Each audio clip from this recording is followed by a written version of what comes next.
Hey there, Delmarva. We're so happy you joined us here on Coast Life. We are your hosts. I'm Paige Marley. I'm Leah Rizzo. Happy hump day. Here we are, halfway through the week. We're doing it. And it's a beautiful day. It is. It's almost been like a little chilly the last couple mornings. Girl, got in my car this morning. I turned the heat on a little bit. I did turn the AC off, so I don't know if I feel good about that in August. Okay, so think about it though. Pumpkin spice lattes and football are around the corner. They are. I'm glad you said around the corner because Yes. I know a lot of people heard pumpkin spice and just immediately saw red. They're gonna be like, Paige, stop trying to rush Too summer. soon, too soon. Yeah. Okay, I said around the corner, just to keep the glass half full. Yeah. About what's coming our way. I like that. Thank you. But it is, we are halfway through the week. Yes. It's still summer. Summer is one of our favorite times for food because food just tastes better when it's nice outside, you know? Yeah. Oh yeah. Anything tastes better when it's like nice. You're outside, maybe with the water, an umbrella. Yeah, always. Mm-hmm. And with a setting like that, you'd think it would be hard to get menu anxiety. But 3 in 10 adults actually say that they get anxious when it comes to ordering food at a restaurant. I believe it. I believe it too because I hate to admit it, but I actually do. Like I genuinely...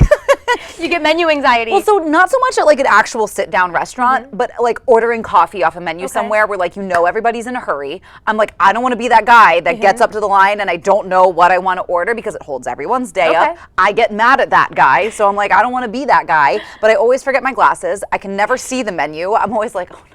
Like it's just, I feel the blood start rushing as soon as I walk in. And so I'm like, I love it if they have an online menu that I can pull up like at the back of the line. So I'm like, I can rehearse. Funny. But I genuinely would like go over in my head, like, okay, what am I ordering? I want a medium iced coffee. And so that way when I got up, I nailed it. See, I don't get menu anxiety, but I understand you because I have friends who do. A lot of, I'm not going to say a lot of my friends, but a handful of them, if we go out to dinner, they have to know where we're eating beforehand because they want to look up the menu and pick everything out ahead of time. They want to know what they're eating, what they're drinking, an appetizer, like everything. Yeah, I guess at like a sit-down restaurant where like you're with your friends or your loved ones, you're out and like you've got conversation to kind of fill those gaps. You got time to look up, like it's just a more relaxed setting. But yeah, it's any of those like quick orders, like on the go, like a walk in, walk out, fast food scenario, that's where I get the worst. Like, I'm like, oh no. Maybe I should have menu anxiety The though. drive-through, I can never see the menu on a drive-through. Yes, it has to be an order that like I know I'm familiar with if I'm going to order from the drive-through because I can't see. See, I feel like maybe I don't wish. I bet others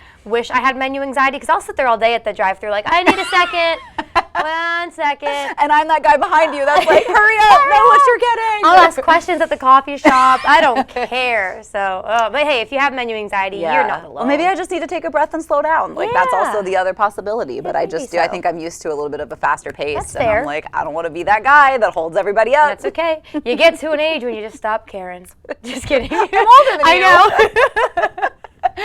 But another thing that we saw that's been trending, we've been talking about the Barbie movie a lot, but it seems like the Barbie movie has also cropped up a couple of other forgotten dolls of the past. Like I know they're making a Polly Pocket movie. Yes. And I've heard whispers of a Bratz movie, but I think before we even get to that, Kylie Jenner I don't know if she's like formally teamed up with Bratz. I mean, I guess she has. It has. Because her image is attached. They've actually made like little mini Kylie Jenner Bratz dolls. I love it. And when I first heard about this, because surprisingly, Kylie hasn't really posted, not that I've seen, on her Instagram or anything like that. Maybe Which is unusual for her. It is. So I'm wondering why she's not promoting this more, but Bratz put it on their Instagram. And at first I was like, well, and this is no offense to Kylie because I want to look like her, but like she does have that kind of Bratz look to her. I mean, I think the Bratz dolls, they did it first, man. They did. Kylie's been trying to be a Bratz doll for a long time. The plump lips, the dramatic eye makeup. Yeah. And that's cool. It's all good. I like that. I think she looks great. She pulls it off. But at first I was like, eh. But if you've seen it, they're cute. They copied her Met Gala looks, and it's amazing. They are. They're cute. I want them. I know. The purple outfit one is so cute. Yeah, I know. Some of her Versace ones are cute too. Like yep. It's kind of a cool flex that with everything going on with the Barbie world right now, Kylie, it's such a Kylie move to be like, I'm gonna have a Bratz doll. It is such a Kylie move. I kind of like it. I respect it. Yeah, and I would get the doll. Yeah. Yeah, I would just to they have are cute. it. Yeah. They are. On my desk or something. It would be cute. Yeah, a little desk accessory. Yeah, I'm down with it. Now I want a Bratz doll of myself. Yes. Yeah. Well, we've got one more question for you before we dive into the show. Well, this one got us thinking downstairs while we were prepping for this. If you had to be 100% honest. No lying, no little white lies, all honesty for a whole week. Could you make it? If you had asked me this a year ago, no. But something has flipped as of late, and I think I could do it. Yeah. I think I could. I think there's such to get all deep, right? There's such a thing now where if you're honest, it can be, oh, well, you're too mean. You can be honest and not be blunt and mean. Yes, you can still soften the blow and be honest. And I think I could do it. I think it would increase a lot of vocabularies if we all had to still honestly dance around something, but rather, because it does say you don't have to be blunt. Yeah. You can just be honest. You can be kind and honest. I think I could actually do it. Yeah. I sat before we started shooting and I'm like, how many lies do I Even when tell? people are like, hey, how you doing? And you're like, oh, I'm good. Yeah. So what if you're not good? I would be like, I'm doing poor. That's good. Yeah. See, maybe we need more of that. Maybe we should try this challenge. I kind of like it. And then if someone says why, you can just be honest. You can say, I don't really want to talk about it. That's true, man. Polite society has really ruined us. I know. I know. See, we're nervous about telling someone how good we're doing. Exactly. Do you think you could do it? I want to say yes. Yeah. And I think I'm getting better at curbing some of just the little white lies that make people feel, or when it is something that you don't want to get into it. So you're like, oh yeah, everything's good. I think any white lie I tell, not any, but most, would be to make other people feel comfortable. Yeah. Do you know what I mean? No, I think that is it. So I think stopping doing that, I bet that's something I've been trying to do is stop doing that. It's better for your own peace of mind. I think so, yeah. I think so too. Try it. Well, I don't want to get anyone in trouble at work or anything. Someone's going to be like, I'm going to tell my boss how it is. Right, yeah, right. Don't do that. Then just have them email us, team@coastlife.com. You said to be honest. You said to be honest, No, Dan. not that honest. Not that honest, exactly.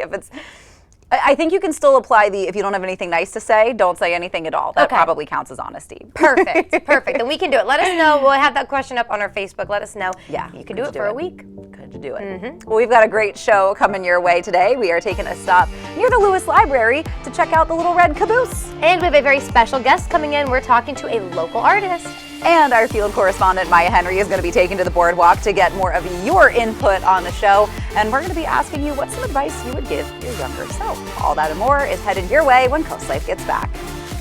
Coast Life is brought to you by BB Healthcare, Coastal Comfort Heating and Air Conditioning, Preston Automotive Group, and Shell. Life, we love celebrating pretty much all things Coastal Delmarva, and part of that is the upcoming Peach Festival in Berlin. Here to tell us more about this awesome event is Melissa Reed with Taylor House Museum. Welcome. Thanks so much. Thank you so much for being here. So we're talking peaches. Tell me a little bit about the Peach Festival. What is it? Why is it important to our area? Sure, that's a great question. The Peach Festival is the fundraiser put on by the Taylor House Museum in Berlin. This is our 15th year, and it really celebrates the agricultural history of our area. Berlin, Maryland, at one point in about the early 1900s, was the home of the largest fruit orchard mail order company in the world. Wow. Yeah, the Harrison Nurseries. And our former curator, Susan Taylor, who had been with the museum for about 30 years, she just retired last year. She was doing some research using the Harrison papers that we have at the museum, and came across a photograph of a peach festival that had happened at the Harrison Orchards in about 1910, possibly. Oh, how cool. And so we were looking, well, at that point, this is before I got there, but they were looking for a signature event, to be a fundraiser for the museum. So about 15 years ago, the Peach Festival was started, and we're still going with it today. I love it. A lot of people, you think peaches. Most people think Georgia, but actually peaches are pretty popular in our area, right? Absolutely, yes. And like I said, the Harrisons, they had acres and acres and acres of peach trees, and they actually shipped the peaches from Berlin up north to Philadelphia, Boston, places like that. Yeah, so what can families who are looking to attend the Peach Festival expect when they get there? Oh, sure, we've got lots of great things this year. We have the Belinkie Duo, so live music. The Belinkie Duo plays in Ocean City and around the Berlin area. We have a magician, Magic Jack, who'll be there performing. We have kids' games on the north side of the lawn. And this year we're really beginning to shift the focus of the Peach Festival more towards a food festival. Yeah. Like you were saying, this area certainly has a lot of agriculture. So we will have cooking demonstrations by local chef Phil Cropper. We've back by popular demand actually is our peach It'll be a cupcake eating contest this year. Yeah, in the past it was a peach pie eating contest. So we'll have a kids contest, an adult contest for that. We will have a peach pit guessing contest. We've got a big jar of peach pits. That they also win a prize for that. And we also have our peach pie baking contest. Nice. So we currently have 9 people. We can take up to 12, but we have 3 judges who are be judging those peach pies. And we have a first, second judges. Yeah. We have a first, second, and third prize winner for that. And then we have lots of nonprofits. Lots of food for sale. The Lions Club sells hamburgers and hot dogs, and we have barbecue chicken for sale this year, and the proceeds for that actually will be going to help restore a local African American historic cemetery. That's so cool. Yeah. Awesome. Yeah, and Berlin, I think if you've never been to Berlin before, you're really missing out. It's every time I've been to visit, I think last time I was there was for the bathtub races. Yes. It's such a unique and neat little town, and it's really artsy too. There's a lot of artists that make up Berlin, and I think one of my favorite things about events there is it really feels like sort of that more old-fashioned small town community that you see. So events like this, especially on the heels of the pandemic, everybody's looking to get out, everybody's looking to socialize. Events like this really do bring our communities together. Absolutely, and I think one great thing about Berlin is exactly what you're saying, and the Taylor House Museum is a piece of that sort of restoration and renovation of Berlin. And in the early 80s, there was a big push to restore Berlin back to what it had looked like probably in about the 1890s. So the Taylor House Museum was renovated, also the Atlantic Hotel right there in the middle of town. So we are proud to be part of that sort of community of Berlin that has come together to make Berlin what it is today. So the Taylor House Museum is excited to be a part of it. Yeah. We also have peaches for sale. I forgot to say that. We Nice. will have peaches for sale. Yeah, it is our largest fundraiser, so we hope everybody comes out and buy some peaches, peach slushies, baked desserts has their table on the lawn. We also have Chesapeake Bay Farms is coming back with their peach ice cream, so everything peach flavored. It's going to be a great and delicious time. Absolutely. So give us the when and where, Melissa. Sure. It is this Saturday, so that's August 5th, from 10 to 3. We have 100 crates of peaches this year because we usually run out, so this year we are hoping to have peaches for sale all the way until 3. But if you check out our website, taylorhousemuseum.org, the events are there. We're also on Instagram, and we've been posting our schedule, so come on out, it'll be great. Awesome, it is going to be great, and summer is not over yet, so if you're looking to make the most of your summer plans, make sure you check it out. But we've got more Coast Life for you on the way.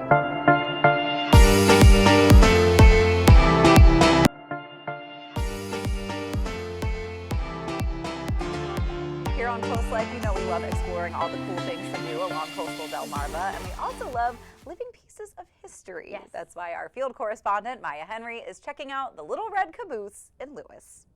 Attention all history buffs. If you're looking for something to add to your list of historical facts, we actually have something right in the heart of Lewes to keep you right on track.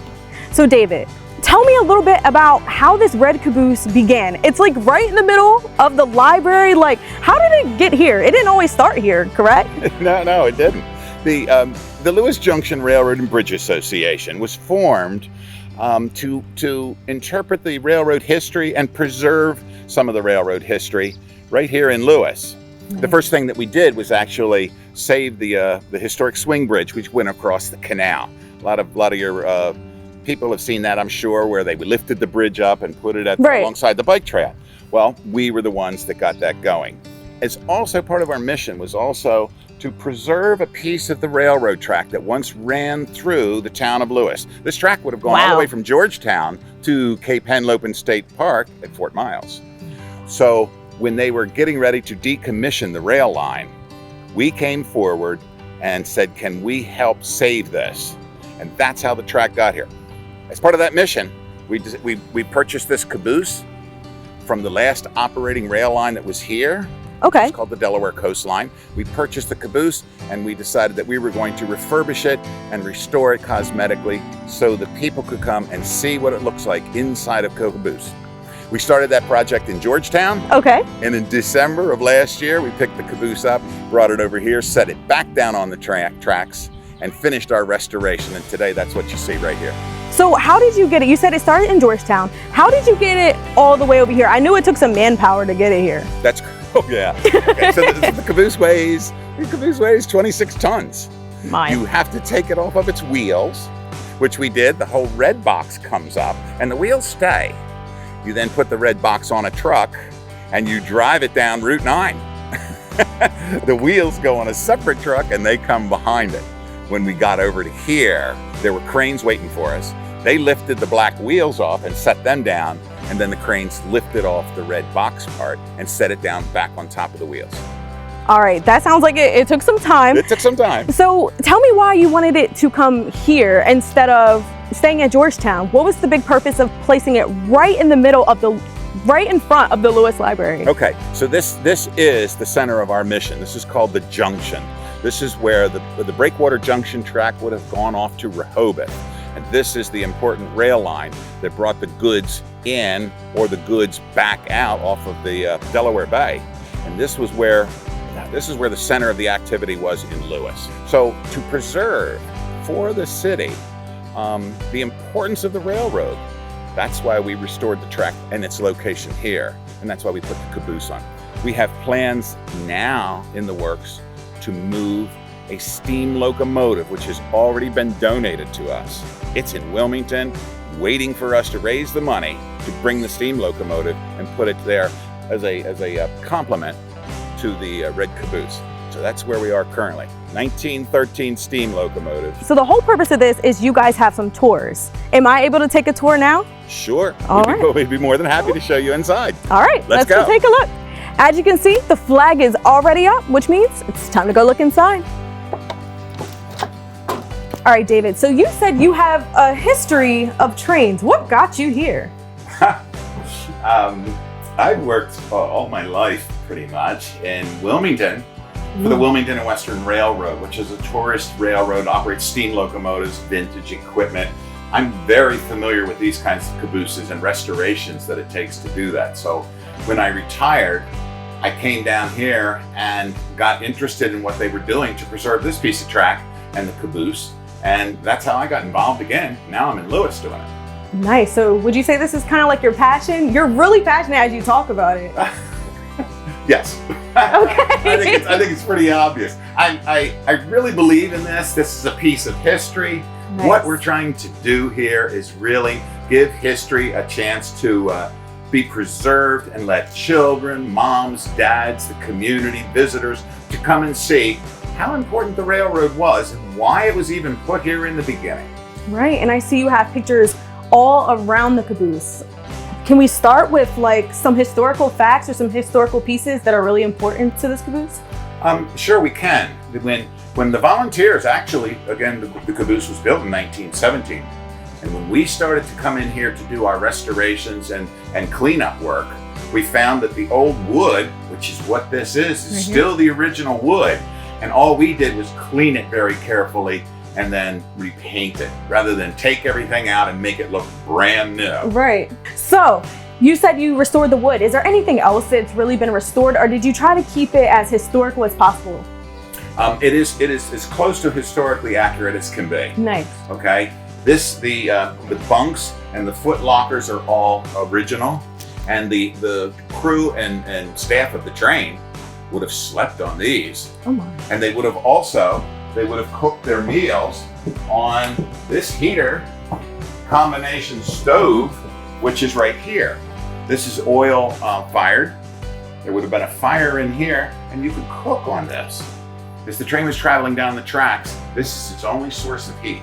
Oh my so goodness. With 2, maybe 3 people in this caboose in the dead of winter, it would have been very important to have this thing in perfect working order. It gets cold in here. As you can see, donated to us was an original Pennsylvania Railroad issued coffee cup. Wow. As was the lamp that you see on the wall, which is an original Pennsylvania Railroad caboose lantern. So I see there's like lights already in here. So these lights were not a part of its original design. They are not. Okay. These lights that you see that look much more modern, and the switches are an add-on or an aftermarket, we could say. Got It you. was put in here probably by the Conrail. So the Pennsylvania Railroad merges with the New York Central, which becomes Penn Central. Penn Central eventually goes out of business, and that becomes Conrail.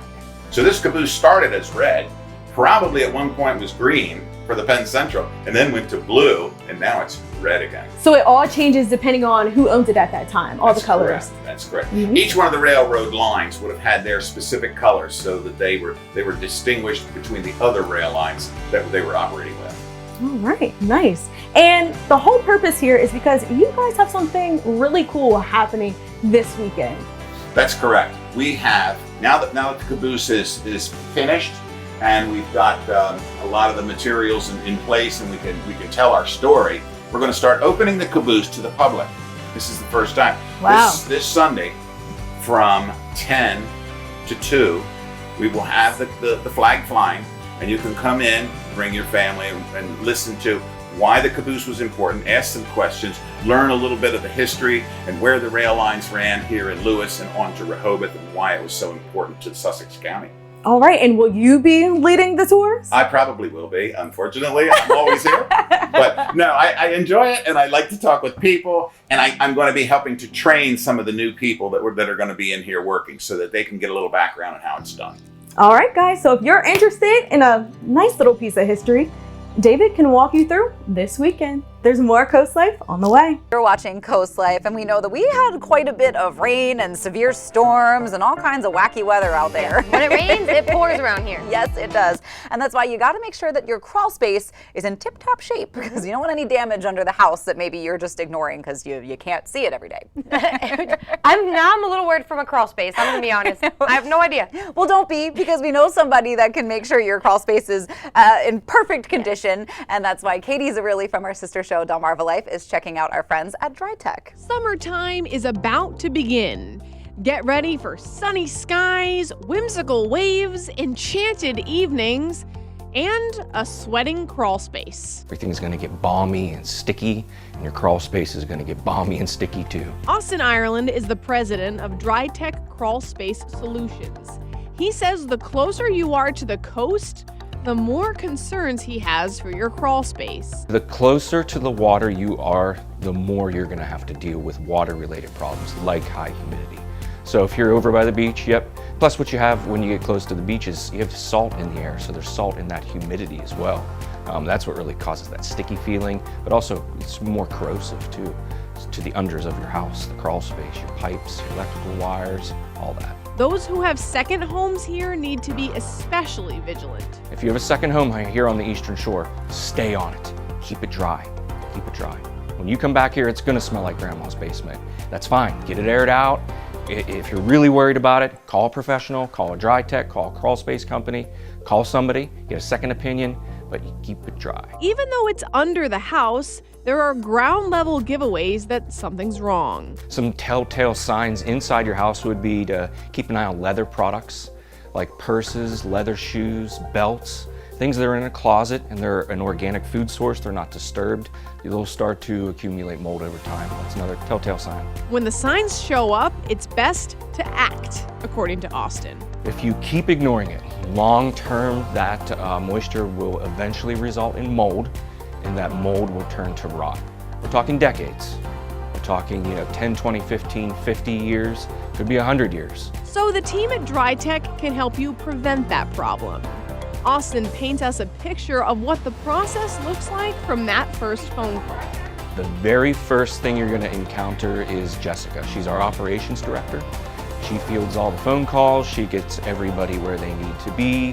When we're on our way to your house, you're going to get a text message. It says, hey, Austin's on his way to you. Give you a window. I think it's a 1 hour window. Has a picture of me, bright shiny face. You know who's coming. When we get there, we'll assess your crawl space, let you know what we found. And also, you don't have to be there. If you're a working professional and the crawl space entrance is on the outside of the home, we can do our thing and follow up with you afterwards as well. He likes to get estimates to homeowners within 1 business day, and those estimates will be as honest as it gets. Our code of ethics here at Dry Tech, we will not, we are fully transparent. We will tell you we will say you do not need that. We will tell you, you do not need us. Call us back in 5 years and we'll just make sure it hasn't gotten any worse. I've had that conversation. Austin's also honest about his pricing. We're not the cheapest. We're on the upper tier. But it's more than just a crawl space. I know it just sounds like a crawl space, but really it's about the service and how we take care of you and how transparent we are and about that relationship. about working together. That's you pay for that service. He's so serious about you having stellar service that they have both a price match guarantee and a done right guarantee. That's our thing. That's our niche thing right there. We're gonna make sure the job's done right. It is what it is. It is what we say it is. Top tier treatment, so below your house is at its best. This segment of Coast Life was brought to you by Dry Tech Crawl Space Solutions. Here on Coast Life, you know that we love introducing you to all the incredibly talented and wonderful artists that are in our area all along coastal Delmarva. Joining us, not in the studio, but outside on such a gorgeous day, is Ashley DeMaglio. Now, you've been part of the Delaware Artist Collaboration, which is a group of artists here around the Delaware beaches. How long have you been part of this group? It actually hasn't been that long. I kind of found it and I was like, you know what, I'm going to join this. So, I mean, a lot of amazing things are coming out of it. So it's probably been a few months now. Yeah. So how long have you been painting? Is that usually your medium? Yeah, I use acrylics. I've been doing paint for a very long time, ever since I was a young kid. I mean, I think every kid picks up crayons and thinks, let's create something. Yeah. So probably since I was a little kid. So we have a couple of pieces here just behind us. I mean, you brought tons of amazing, beautiful artwork, but we put 3 of them on display. Tell me a little bit about some of these pieces and maybe how long it normally takes you to paint something, or how much goes into these. Yeah, well, first things first, I'm a really messy painter. Same. So I get paint everywhere. And everybody's like, why don't you put everything down? Or so it doesn't take me very long to paint at all.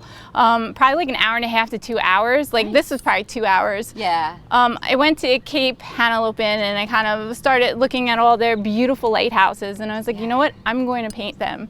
So I started painting lighthouses to start when I first moved here.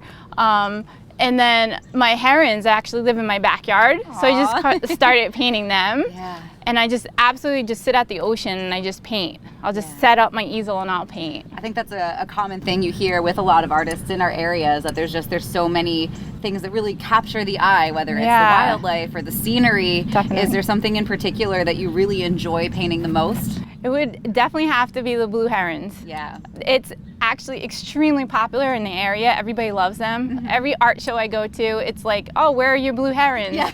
So, and the best part is that I get a live view outside my window. Yeah. So I just sit there out at my dining room window and I just paint them all the time. So I would have to say they're probably my most favorite to paint. People who may be interested in acquiring your artwork, where can they find you? How can they get a hold of some of your pieces? Sure, you could just look me up. I have a few Facebook pages. Art by Ashley Jeannie or Jean. And you've also have set up at DAC's night market before. Yeah. Tell us a little bit about that and Sure. what opportunity that creates for maybe both artists who may be looking for a space there, as well as folks looking to shop art.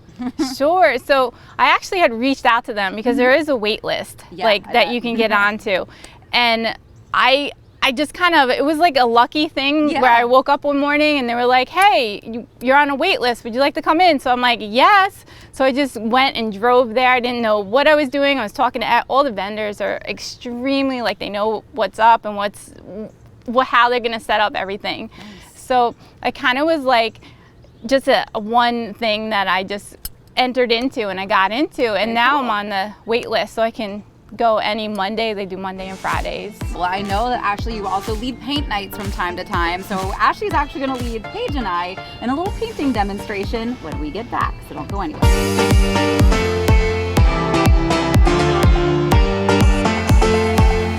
You're watching Coast Life, and before the break, we met Ashley, a local artist, and now you said that you lead some paint nights. So you're actually going to kind of walk me and Paige through a painting. What are we painting today? We're going to paint an ocean with a beach umbrella. Ooh. We can add a little something if you want. Fun. Yeah. I'm so excited. So how do we start? All right, so we're going to take the bright blue, which is this one. Okay. And the really great thing about this is that you can create with like a lot of people like to use the best paints, but you can just get like 50-cent paints. Yeah. I mean, honestly. So you're gonna take this, and this is a really great technique. So we're just gonna make lines across our canvas. So we're gonna start at the top corner of the left, and from left to right, you're just gonna go very light. So I'm talking like a drip a line. So not like a lot of paint. Well, that's okay. So we need to make a coastline right now. Okay, so first things first, we're gonna take the dark blue. Okay, so the coastline should basically, or the horizon, should never be like in the middle because it kind of brings off the perspective. So you, right underneath this blue line, and I mean, this is like light, just do like light. And if it dots out, that's okay, because it's gonna go straight across. So now we're gonna do white. So we're gonna take the white, get the white, and right underneath that coastline, we're gonna do white. Yeah. And then we're gonna do right above that blue, another, because that's, you know how like the clouds and the ocean meet? Yeah. You're gonna do that too. So now the last, well, we do have to do the orange, but we're gonna make the sand. You're gonna do the light blue again. Yeah, so we're gonna stop right here, and we have a sponge. Now you actually can take it like your kitchen sponge, and you can just like cut it. Okay. You don't need any special artist sponge or anything. Now, from left to right, like how we did our lines, we're basically gonna stamp the top left corner with our sponge with the green side up, because that's the scrubbing side. All right, and you're just gonna kind of just swiftly move it across, pick it up, and do it again. So you wanna fill in the white spaces, so just go ahead and fill that in. And then you see how like your sponge already has like the sky kind of mix on it? You're gonna go back up and kind of blend it across. And you can just keep blending and you'll get this really beautiful blue. This is really pretty. See that? Okay. And once you get your horizon, we put our sponge to the side and we take the white and the orange. Okay. You're gonna make like a happy smile. Good, because I just splattered paint. Yeah, you're good. Good. You cover it so up. Make a happy smile. So then we're gonna take the white. Okay. So we take the white and we do the same thing. You go right underneath or on top, it doesn't matter. Just go happy again with the white. There you go. So from the smile, see, you know how like the bank of like when you walk into the dunes or anything, it's kind of like you're going into an oasis of beauty? Yes. So you're gonna take your sponge either left or right, doesn't matter. You just make like a happy smile and you bring it back and forth. And as you do this, you'll notice the blue kind of drags into it. Bring some of that in. Back and forth. Make some gritty sand there too. And don't worry, being messy is the best. Okay, so now we're gonna draw on our umbrella. Okay, so you're gonna see the teal blue. It's called Key West actually. Okay, so on the left, up where the ocean is, because you want to see the umbrella, you're gonna make, now I don't like to say it, but the sad face. Because that's gonna be your umbrella. Yes. There you go. And then we kind of make the bottom, and you just kind of do like more upside down you, and you connect. Very good. And you could actually make this umbrella bigger, smaller, and what you do is where you made those little points, you're gonna just connect to the top. And then you just kind of take your brush and you kind of do a little, wipe it off a little bit. Yeah, wipe it off a little bit. And then I gave you guys like a little green, so mix that up a little bit. And then you can go in with the green and kind of pull the white or the actual blue from the background, and then the teal into your umbrella. When you get a chance, you want to put like, it's in the sand, so it's going to be on a slant. So wherever you want, you just make a slant into the sand. Now you want like a little blanket, so you're going to go in with your teal. And you just kind of put like a little stand area. You just go back and forth on the bottom. It's like you have to make a base. Yes, beautiful. Beautiful. Good, okay, the best part, we get to make the waves. Okay. Yay. So you wanna get a lot of white onto the top. Like, it's not like glob, but it's kind of like a lot where it's covering the whole top of your brush. And then we're just from left to right, very small. It's almost like you're making like connecting lines, but you lift and you drag. You lift and you drag. Fun. That's really all there is to it, huh? Yeah, well, you could always add like grass or dunes on the bottom. You can add like shells. You could like spend a lot of time on this if you wanted to, but Yeah. Simple. painting. Here we go. Okay, I do feel like an artist. Yeah, at the end, you always have to sign it on the bottom. Oh, though. Yeah, that officially makes you like the artist of your painting. Yeah. Yeah. Okay, and they sign my name, and whoever wants to buy it, have it in their living room. Awesome. Well, Ashley, thank you so much for Thank you coming for out having and me. telling us about you, your art, and teaching us some of your ways. Yeah. So fun. Thanks, guys. Well, don't go anywhere because we do have a little bit more Coast Life headed your way. Watching Coast Life, and we know that we love it's your show too, you know. It's not just us out here. We love to hear from you all the time, and that's why we sent our field correspondent Maya Henry to get your answers to questions like this. Okay. We're asking you today, what is advice that you would give your younger self? How much time do we have, Leah? Don't date that boy. Don't go to that one party. Stop talking so much. Like, don't wear that outfit. Stop trying to wear lipstick that color. So much. See, I feel like a lot of that is also just part of growing up. You It have to is. go through those experiences. I think advice I would give to my younger self would be, you don't have to be good at something to enjoy it. You can just enjoy it. Like, you don't have to be an expert. If you're not good at it in the first 10 seconds, keep trying, like practice. You always have good answers. No, I don't know. Not as good as yours though. No. And that's why Maya Henry is getting your answers on the boardwalk. All right, Ron, this is a silly question, but what is something that your parents made you believe that was real, or is kind of silly that as you're an adult today? Probably the tooth fairy. Yeah. Any mystical creature that might be lurking in the background doing mysterious things. Okay, so have you told your kids the same thing, or are you just straight away from it? No, we definitely incorporated that through childhood. That was definitely a thing, but it had its time and place. Probably playing music loud at night is illegal. But yeah. How'd you figure out it wasn't illegal? What was the age that you said, all right, this is not what they said it was? I guess when I got a car. How about you, Jay? What is something silly? Santa Claus, I mean, like, I always thought Santa was a real guy coming down the chimney, you know what I'm saying? Like, I thought he'd be that guy delivering all those presents, make me happy. Until like one day on Christmas, my brother told me, he's like, look man, Santa ain't real. I was like, you're joking, right? He's like, nah bro, look. And it turned out it was just my grandpa in disguise the whole time. Wait, did your grandpa dress up in everything? Yup. Yeah, he would like act it out and everything, make it like seem like it was real too. They had like little elves and everything too. So sad. Wait, well that's actually sweet though. He was a real team player though. He was. Would you do the same things for your kids whenever you decide to have them? Oh, of course. 100%. I put a pillow on my stomach and everything, you know what I'm saying? I'd even come down the chimney. I could probably fit down the chimney. Low-key, I would do that. So as a kid, I think like a lot of kids, I like to roll down the windows and put my arms out and stuff. And so what my parents told me when I was little was that if we drove by a truck driver, if my arms were hanging out the window, that the truck driver would grab my arm and rip it off. Okay, so obviously you got two arms. So I still got it. So where did your parents get that belief? Did they just not like you cruising outside the window? Yeah, I think they wanted me to keep my hands inside the vehicle at all times. Yeah. And what age did you find out that was no longer true at all? I'm not sure, probably around 10. You said you're a teacher, right? Do you tell your students the same thing, or it's not even something you keep carrying on? No, that's a lie. I don't want to propagate that as an educator. I want to foster intelligence, and so I tell my kids to go nuts out the window whenever they can. It's more fun.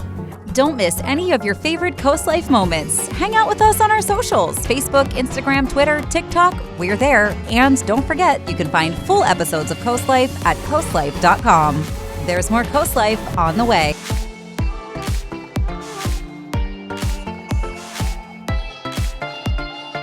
All right, Delmarva, if you woke up today a loser, you're actually a winner.